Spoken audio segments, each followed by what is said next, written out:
Welcome to Aadhira's kitchen. Aadhira's kitchen YouTube சேனலுக்கு உங்களை அன்போடு வரவேற்கின்றேன். நல்லதே நினைப்போம், நல்லதே நடக்கும்னு சொல்லி இந்த பதிவை நான் ஆரம்பிக்கிறேன். பதிவுக்குள்ளே போகிறதுக்கு முன்னாடி நம்ம சேனலை இது வரைக்கும் சப்ஸ்கிரைப் பண்ணலைன்னா மறக்காமல் சப்ஸ்கிரைப் பண்ணி வச்சுக்கோங்க. அப்படியே ஒரு லைக் பட்டனையும் கிளிக் பண்ணிங்கன்னா இந்த வீடியோ எல்லோருக்குமே சென்றடையும். கள்ள தொடர்பில் உள்ளவர்களை எளிதாக பிரிக்கலாம். இந்த இலையில் இது மாதிரி எழுதி இரவில் எரித்து விடுங்கள். மிக மிக சக்தி வாய்ந்த தாந்திரீகம் அப்படின்னு தலைப்பு போட்டிருக்கேன் இல்லைங்களா? அது என்னென்னு பார்க்கலாம். இப்போது இந்த பிரச்சனை நிறைய இடத்துல, இது நான் ஆண்களுக்கு மட்டும் சொல்லலை, பெண்களுக்கும் சொல்கிறேன், 2 பேருக்குமே. இப்போ என் மனைவி எனக்கு தெரியாமல் வேறு ஒருவருடன் தொடர்பில் இருக்கிறார். ஏன்டா எனக்கு நிறைய அந்த மாதிரி கமெண்ட்ஸ் வர்றது உண்டு. அதனால தான் அதற்கான இது சுலபமான விஷயம் நம்ம வீட்டிலே செஞ்சுக்கலாம். அது எந்த இலைன்னு இப்போ நீங்கள் வீடியோவில் பார்க்கும் பொழுதே தெரியும். எருக்கன் இலை.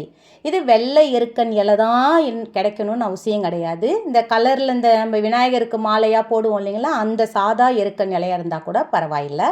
ஆனால் பறிக்கும் பொழுது மிக மிக கவனமாக. அதில் பால் வரும். அந்த பால் நம்ம கையில் பட்டாலும் உடனே கையை வாஷ் பண்ணிடணும். அந்த இலையை நீங்கள் பயன்படுத்தின அடுத்த நிமிஷம் கையை நல்லா வாஷ் பண்ணிடணும். இலையும் முடிஞ்ச அளவுக்கு வாஷ் பண்ணி தொடச்சி தான் நான் எடுத்து உங்ககிட்ட காமிக்கிறேன். ஏன்னா இலை கண்ட தூசி அது இதுன்னு பட்டிருக்கும். அதனால் தெரு ஓரங்களில் தானே இது முளைச்சிருக்கும். அதனால் இந்த இலையை 3 இலைகள் பறித்து வாங்க. இது நீங்கள் பொழுதோடு பறிச்சுட்டு வீட்டில் வச்சுக்கோங்க. இது என்னன்னைக்குமா செய்யலாம்னா, இன்று ஞாயிற்றுக்கிழமை இரவு இதை நீங்கள் தாராளமாக செய்யலாம். அடுத்து பார்த்தீங்கன்னா செவ்வாய்க்கிழமை இரவு இதை தாராளமாக செய்யலாம். யாரை நினச்சி இதை செய்யணும் அப்படின்னு பார்த்தீங்கன்னா, நம்மளுடைய துர்காதேவி இருக்கிறாங்க இல்லைங்களா, அந்த எதிரியை துவசம் பண்ணக்கூடியவங்க. அதே மாதிரி முருகனை நினச்சி செய்யலாம். காளி தேவியை நினச்சி இதை நீங்கள் செய்யலாம் இரவு நேரத்தில். முடிஞ்சால் இந்த சன்னதிக்கெல்லாம் உங்களால் இன்றைக்கோ இல்லை செவ்வாய்க்கிழமையோ போயிட்டு இதை நீங்கள் செஞ்சீங்கன்னா ரொம்ப ரொம்ப நல்லது. இதற்கு நான் எப்போவுமே உங்கள்கிட்ட வீடியோவில் சொல்கிறது உண்டு. இந்த வேப்ப எண்ணெய், இழுப்ப எண்ணெய், விளக்கெண்ணெய் இதெல்லாம் வீட்டில் வாங்கி வச்சுக்கோங்கப்பா. வீட்டுக்கு நல்லது. இதெல்லாம் நம்ம வீட்டில் இருக்கிறது ரொம்ப நல்லது.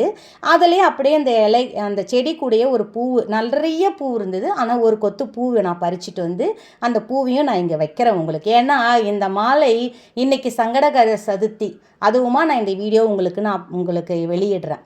இப்போ நீங்கள் இன்று இரவு செஞ்சீங்கனாலும் ரொம்ப நல்லது. இந்த மாலை அது இருக்கு இல்லைங்களா, இந்த பூவை பறித்து தான் நம்மளுக்கு பிள்ளையார் விநாயகர் சதுர்த்தி அப்போ இந்த மாலையை நம்மளுக்கு இந்த பூவில் தான் மாலை போட்டு கொடுப்பாங்க. மாலையும் விற்பாங்க. ரொம்ப பேருக்கு வெள்ளை எருக்கம் கிடைக்காது இல்லைங்களா, எங்கேயோ ஒரு இடத்துல தான் வெள்ளை எருக்கம் இருக்கும்.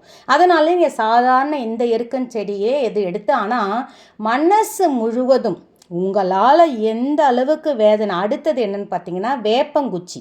இது வேப்பங்குச்சி ரொம்ப நல்லது. உங்களுக்கு வேப்பங்குச்சி கிடைக்கலன்னா வேறு ஏதாவது ஒரு குச்சி எடுத்து நீங்கள் செஞ்சுக்கோங்க, தவறு கிடையாது. வேப்பங்குச்சியால் இதை நீங்கள் செஞ்சிங்கன்னா ரொம்ப ரொம்ப அதீத பலன். நம்ம இப்போ துர்காதேவியை நினச்சிக்க சொல்லியிருக்கேன், அம்மனை நினச்சிக்க சொல்லியிருக்கேன், காளியம்மாவை நினச்சிக்க சொல்லியிருக்கிறேன். எந்த அளவுக்கு அந்த வேதனை ஒரு நாள் இரவு நேரத்தில் தான். பகலில் கூட நம்ம வேலையாக அப்படியே போயிடுவோம். ஆனால் இரவு நேரத்தில் நம்மளுக்கு அதோடைய வேதனை ரொம்ப அதிகமாக ஆகும். கணவன் எங்கேயாவது வெளியில் போயிருந்தாலோ இல்லை மனைவி எங்கேயாவது போயிருக்கிறாங்கனாலோ, எங்கே போயிருக்காலோ, ஏது இப்போ நம்ம கேட்டால் குடும்பத்தில் பிரச்சனை வந்துடுமோ அப்படின்ற ஒரு இதில் மன கஷ்டத்தில் இருப்போம். அந்த மாதிரி நான் ஒன்று பொதுவாகவே உங்களுக்கு நான் சொல்லிக்கிறேன். யாரோடைய குடும்பத்துக்குள்ளேயும் புகுந்து நம்மளால் ஒரு குடும்பம் அழிஞ்சுது, நம்மளால் ஒரு குடும்பம் பிரிஞ்சுதுன்றது இருக்கவே கூடாது.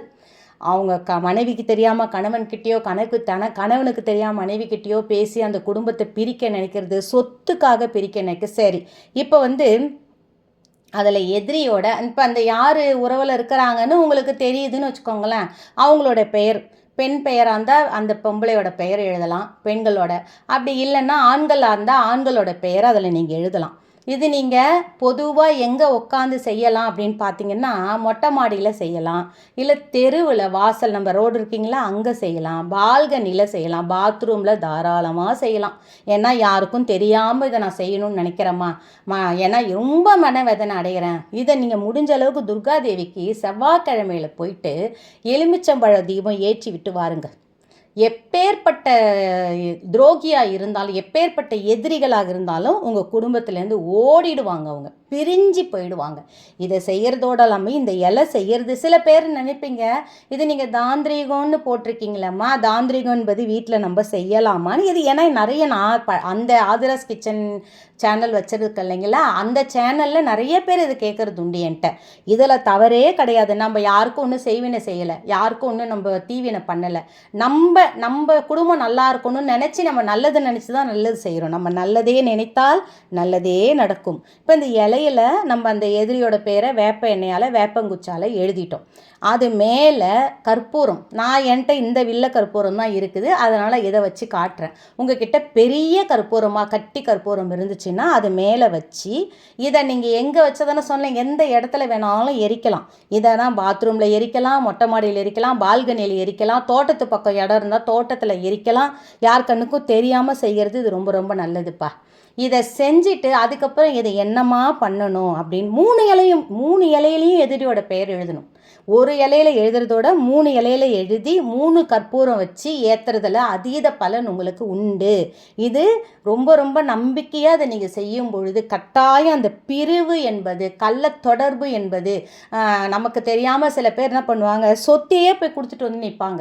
நகைகளே எடுத்து ஒருத்தன் கையில் எவ்வளோ நம்ம பார்க்குறோம். நகைகளை தான் நகையை எடுத்து யாருக்கோ ஒருத்தனை ஹெல்ப் பண்ணுறேன், ஏதோ நம்மளை பேசணும்னா நகையை கொடுத்துட்டு ஏமாந்து நிற்கிறவங்க இருக்கிறாங்க. பெண்களே அந்த மாதிரி இருக்கிறவங்கள நம்ம வழிக்கு கொண்டு வரணுன்றதுக்காகவே இந்த வீடியோவில் நான் உங்களுக்கு போடணும்னு நினச்சேன் இதை நான். சரி, இப்போ நான் நிறைய இது நம்ம வீடியோஸை பார்க்குறோம் கேட்குறோம் இல்லைங்களா, யூடியூப்லேயே நிறைய வீடியோஸ் வருது நமக்கு இதை பற்றிலாம், நிறைய இந்த மாதிரி பழகிறாங்க அந்த மாதிரி பழகிறாங்கன்னு. அதனால் சுலபமாக யார்கிட்டையுமே பணத்தை கொடுத்து ஏமாந்துடாமல் முழு நம்பிக்கையோட துர்காதேவி பேரை சொல்லிக்கிட்டே, ஆனால் இதை செய்யும் பொழுது நீங்கள் ஒரு சொட்டு கண்ணீராவது இதை நீங்கள் விடுங்க. கண்ணீர் விடுங்க, அழுதுகிட்டே செய்யுங்க. எந்த அளவுக்கு நம்ம அழுது கண்ணீரை விட்டு செய்கிறோமோ அந்த அளவுக்கு நமக்கு பலன் கிடைக்கும். அதே மாதிரி இதை எரிச்சிட்டு என்ன பண்ணணும் பார்த்தீங்கன்னா, கற்பூரம் அந்த இலை ஃபுல்லாக எரியணும்னு அவசியம் கிடையாது. அந்த பேர் மேலே வச்சு அந்த கற்பூரம் எரிஞ்சால் கூட பொழுதும். அதுக்கப்புறம் அந்த இலையை மடித்து தண்ணி இருந்துச்சு, ஏதோ ஒரு சாக்கடை ஓடிச்சுன்னா கூட பரவாயில்லப்பா, அதில் கொண்டு போய் இதை போட்டுடுங்க. அப்படி இல்லைம்மா எங்ககிட்ட அந்த மாதிரி சாக்கடையான நீர்நிலை எங்ககிட்ட எதுவுமே இல்லைம்மான்னு நினைக்கிறவங்க, ஆறு குளம் அந்த மாதிரி எது இருந்தாலும் போடலாம். அது இல்லைன்னு நினைக்கிறவங்க ஒரு பேப்பரில் மடித்து வேப்ப மரத்துக்கு அடியில் கொண்டு போய் இதை புதைச்சிருங்க.